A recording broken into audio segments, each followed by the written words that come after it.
Hello. Hello, everyone Hi. who's joining us while we're setting up. Oh, we've already set up. Wonderful. Hello and welcome to our fourth installment of Passing on the Microphone. I am joined by our previous interviewee, Maria Alexopoulou, who will interview Fatima El Tayyib, and I will not make a long introduction speech.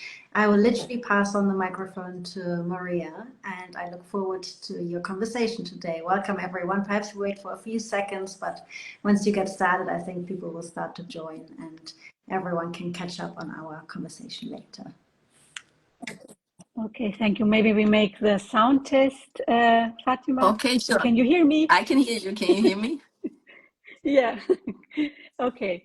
So I don't know. We can start. Yeah. Welcome to the fourth session of the GHI London Instagram Live event, Passing on the Microphone, Unfurling German History. My name is Maria Alexopoulou, and I'm an historian with a focus on migration and racism in contemporary Germany. German history, and currently I work at the Center for Research on Antisemitism at the Technische Universität Berlin, and also am affiliated at the Historical Institute of the University of Mannheim. Last session was a while ago, and then I was interviewed by my esteemed colleague, which you surely know, Patrice Poutrous. And today is my turn to interview another historian. And I'm very happy and proud to be able to conduct an interview with Professor Fatima El Tayyib today. Thank you, dear Fatima, for taking the time. Thank you. Yeah. Fatima, I've always admired you from afar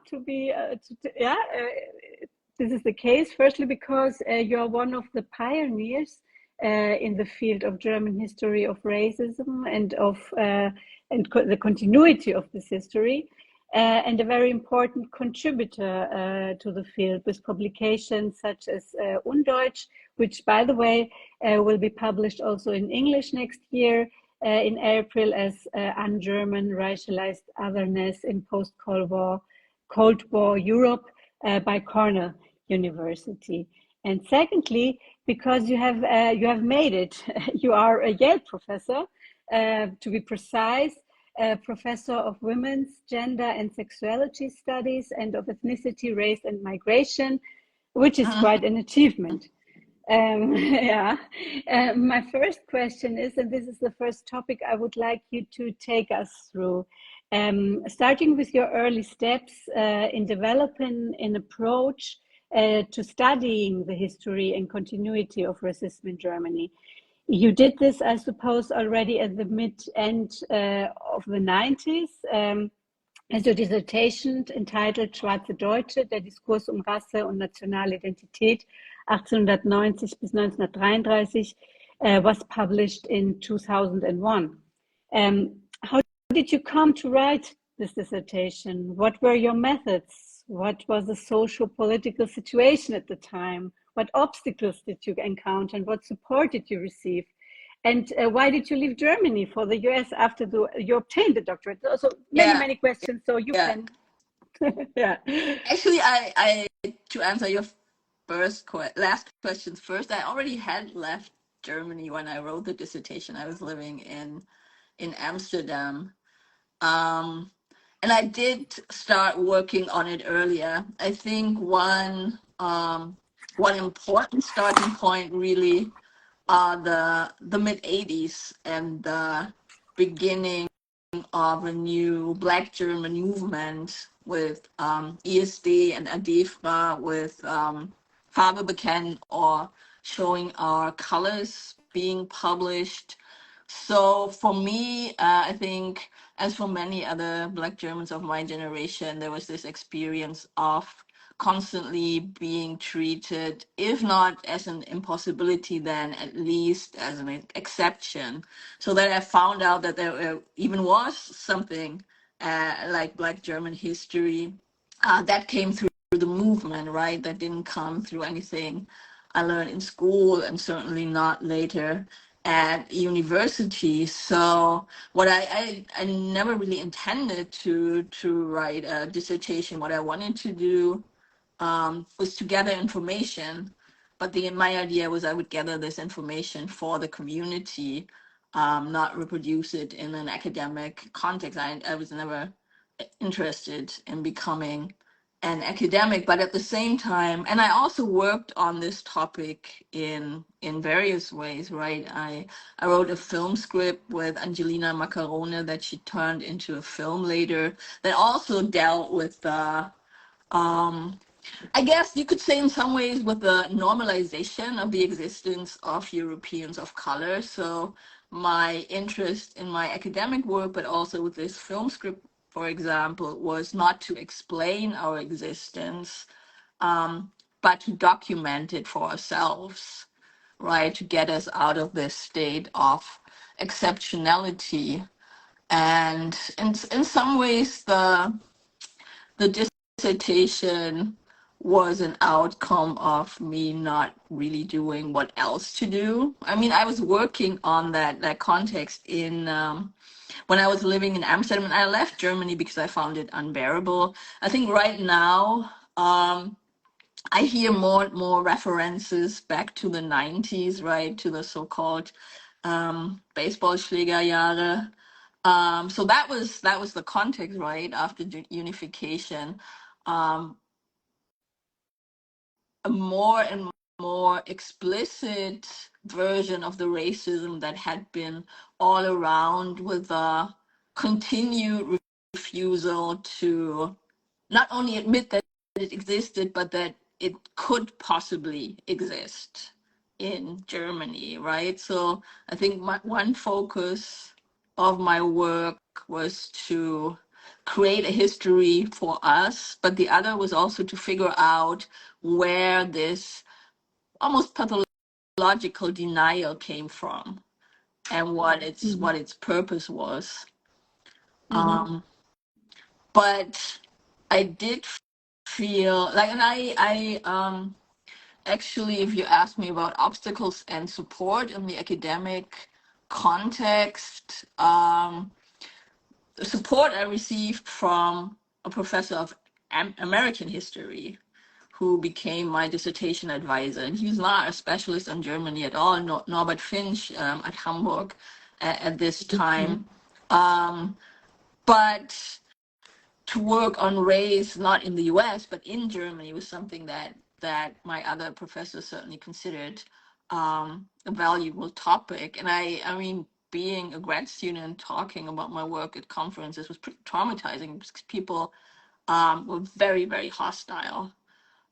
Clearly, it touched a nerve to say not only that there is a tradition of racism in Germany that never ended, but also that academia, including the humanities, played an important role in that.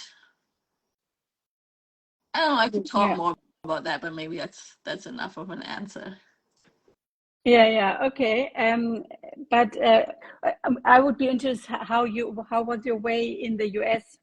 You can make it this long story short I'm if you like, trying. but how you ended there. I don't know if but I'm interested in Sure, that. sure. So I can tell you. So I moved when I finished my MA. As soon as I did that, I moved to Amsterdam Mhm. just to kind of uh, be able to breathe, because I felt the atmosphere in Germany to be, on the one hand, just very, very oppressive in every sense, and on the other hand, yeah, I didn't see any academic future for me. So what I did in the Netherlands, um, Amsterdam in particular, at that point, I think in the 90s was kind of a space that was full of Europeans of color from all kinds of places. So at some point it was kind of the place to be for people who felt that they almost couldn't exist in their environment. So there was an interesting community. And I worked with a queer of color collective called Strange Fruit that I thought was really, really interesting because it was one of the few groups that was not kind of ethnicity based, but whose membership was based kind of on the shared experience of being racialized, and also with a kind of an explicit focus on queerness. So that was very important experience for me as an activist. But in retrospect, also if you talk about methods or stuff theory, I think it shifted my focus from Black Germany to coalitions between communities of color in Europe.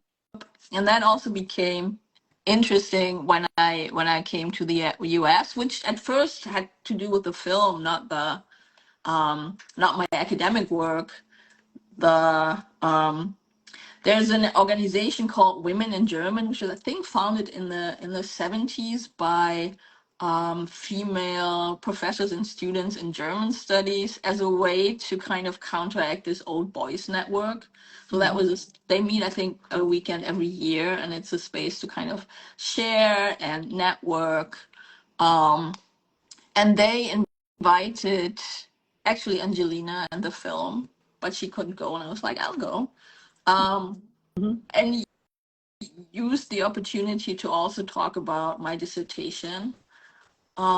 Mm-hmm. So out of that came invitations, and including a fellowship at Amherst College for 6 months. And then just one thing led to another. I didn't really plan it. Then I got another fellowship for a year. Then I worked at that same place in Tennessee as a lecturer for a couple of years. And I applied to a ton of jobs um, in the US and in the UK. Not in Germany because there was no place really for me there, or for my topic, which was still race in Germany. And I got a position at the University of California in San Diego in a literature department. So I'm an historian, but I never worked in a history department. And that literature department there was really interesting. It was kind of, the university is pretty young. It was founded in the 60s. Herbert Marcuse was there. So in some ways, this literature department was an experiment in that you don't have an English department, a German department, Spanish department there. From the beginning, you just had this one department. So it's very transnational and interdisciplinary. And that was, in some ways, it was really perfect for me because I learned so much from people working on completely different parts of the world, people like Lisa Lowe. Um, and that, I think, really pushed me in this direction to not look at Germany in particular, but to look at Europe and resist this Mm-hmm. notion that Europe is both very special, but at the same time impossible to grasp. And to look at these kind of deep structures of racism that exist in Europe.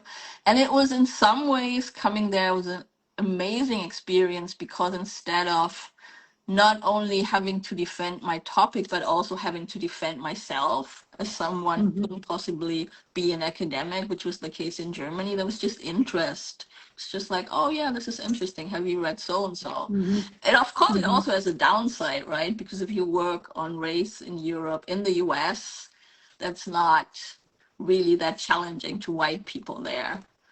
Um, Mm-hmm. Whereas in Europe, it was the opposite. But for me, it was just really lucky. I think it also, I think, it fit in some ways because of this transnational study. Someone like me who was not quite fitting into any discipline fit really well in that department. So I was really, really lucky that I ended there. And for a while, it was really helpful for me that because San Diego is as far away from Europe as you can get in the US, right? So, and that showed. Okay. It was a relief, to really physically decenter Europe. But over the years, it also became difficult to being so far away.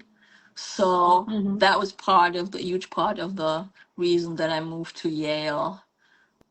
So now I'm Mm-hmm. just, Europe is more present here in every sense, but it's also just really closer and it's easier to go there. Yeah, it's true.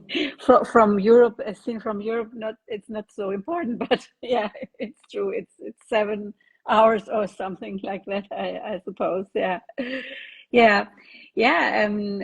Yeah, it's very interesting. And it's also interesting to see how long this history of not being able to not being able and to be seen as something or to be something special in academics, how long this history and how many people have made this experience, and many of them left. And this is also such a yeah a scheme, you can say. And but to you found lately, you found your connection to Europe again, and this is the second topic I would like to discuss with you, with this with your interest in this Black European history, then, and with and the intersection of these histories with gender, queerness, and class, and which is reflected in this project you founded with colleagues and renowned experts in the field, such as Maisha Oma and Peggy Pische, called Intersectional Black European Studies. And if I understood it right, it is based at the Technische Universität, not so. Okay, as this is what I learned from the homepage, or what I We have thought to I learned we from have the to homepage. update that. So yeah, so you can tell us something about the history, the aims, the scope, and the achievements of this project, and the experience you made also in Germany, in Berlin, in Germany, with that. And because I made all my questions at once, I was particularly interested in this digital archive you are working at the moment. And I thought this is based in Yale, yes? Or no? Oh, you tell Yeah, us now. yeah.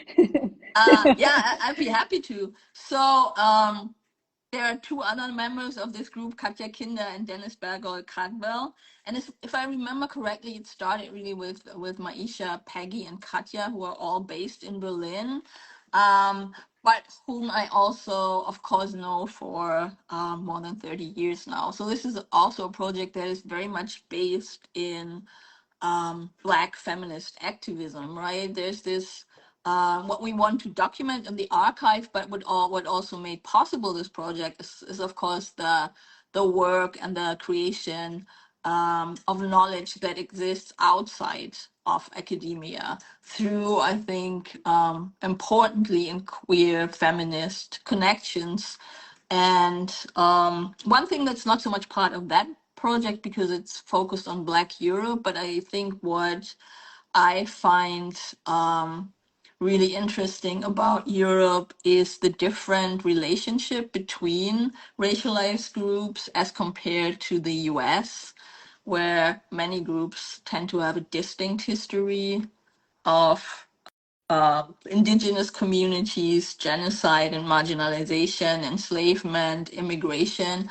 And in Europe, that's a little bit different. Colonialism is much more central, and relationships between communities can play out in different ways. I'm particularly interested Black, Muslim, Roma communities. Um, so this is something that was manifest for a long time in feminist activism. And part of that, an important part of that was ADEFRA, which was founded in the mid 80s and still exists. And to come back to the INBEST, Intersectional Black European Studies project, that was in some ways made possible by the short-lived commitment of the Berlin Senate to actually follow up of the commitment of the German government to support the goals of the UN Decade for People of African Descent, which in all other cases was just a little bit of talk, no action. But the former Berlin Senate actually was willing to invest money and worked obviously with long-term Black organizers, including ADEFRA. So Invest was initially focused on the academic part because as you very well know, we don't have anything like Black studies, ethnic studies, anything like that in Germany or anywhere in continental Europe, literally nowhere, which is Mhm. of course, an outcome of the particular kind of racism that we have in Europe. So this was another attempt to change that. Our hope was that we could create a position, a program at the TU Berlin, which then would have certainly would have had an impact across Europe and would have supported other attempts that exist across the continent, France, Italy, wherever. But unfortunately, you people messed up the elections, so there were re-elections, and the new Senate, of course, immediately cut Okay. the money. So that was the end of that, but not the end of the project, because that was kind of an in into academia. But it's really important when we talk about intersectional Black studies, where they really happen is outside of university, right? So it's not over. It's immensely important to have this academic space. That's also something I note here with all the problems and frustrations that exist around Black studies, ethnic studies. The fact that these disciplines are there is very, very important, which is, of course, also exactly the reason that they are under so much attack now from the right here in the US. But since I am in Yale, I was kind of faced with this problem that my institution has funding. So they would probably be happy to just, create space for a Black European archive, but then that archive would belong to Yale and people would have to come here, the usual thing. So thinking about Yeah. how that could be avoided, I just thought a digital archive would be the solution, because it's not really located anywhere, right? It's accessible from everywhere, and the ownership lies with us. So that makes it a little bit harder in terms of funding it, because we don't accept any funding that would take the ownership away from us, but more importantly from the people whose materials we digitize. So what's behind the digital archive is the realization, just from, talking to people and from everyone's own experience, there's so much material that we have or that we know of that's really important to the history of Black Europe, but it's not part of an archive. Or if it's part of an archive, then it's not accessible. So now with the just huge technological progress, you can digitize materials with a smartphone, right? So what we did with a group of students here at Yale and a group of students in Berlin last summer is kind of start digitizing material that people like Peggy, have been in the movement for a long time, that they just have, but they don't have adequate space for it. And she's just one example. There are many, many more. So we wanted to see if it's possible to actually digitize material and then not only make it accessible online, but create the means for people to create a kind of handbook information to allow people in, I don't know, wherever in Poland, if they happen to have something that they want to be part of this archive, they can upload it. So there are a lot of technical questions around how can you create an archive that has accessible material, but the actual owners of the material have a say in who can see what. How can you actually make it possible for people to upload things, not only in theory, but in practice? So that's something we're working on.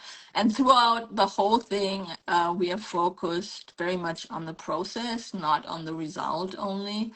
For one thing, because the process is very important, sometimes more important than the result. It also makes sure, or at least helps, to make things so transparent that others can take over, because of course a huge problem with activism also within academia is just burnout. People start something, funds run out, they have to do something else, and the project is just dead.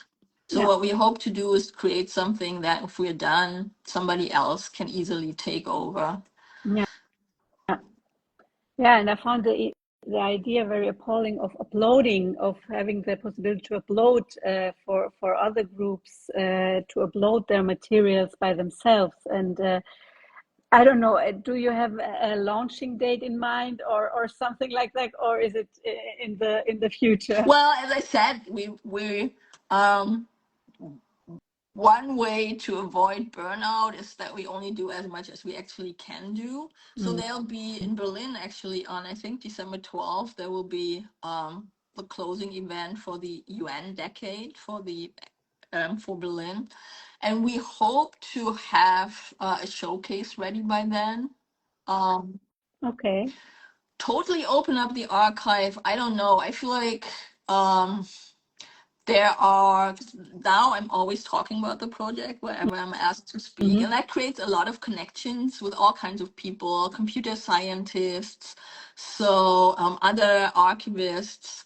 So I'm optimistic that we'll be moving forward steadily, but um, I'm also right now beginning to understand the kind of technical complexities.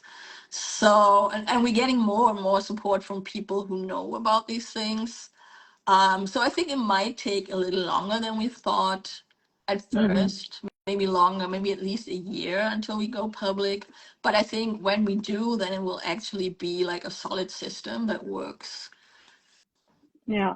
Yeah. Nice. I'm also involved in another project. Maybe you heard of. It's called Versammeln antirassistischer Kämpfe.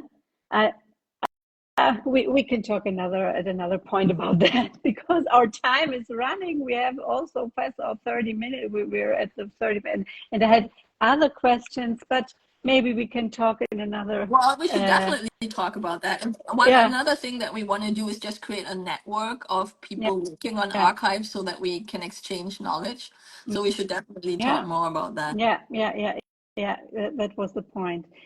Yes, but yeah, has flown by, and thank you very much for your time and your very interesting and inspiring thoughts in this project. I look forward for it, how it works out.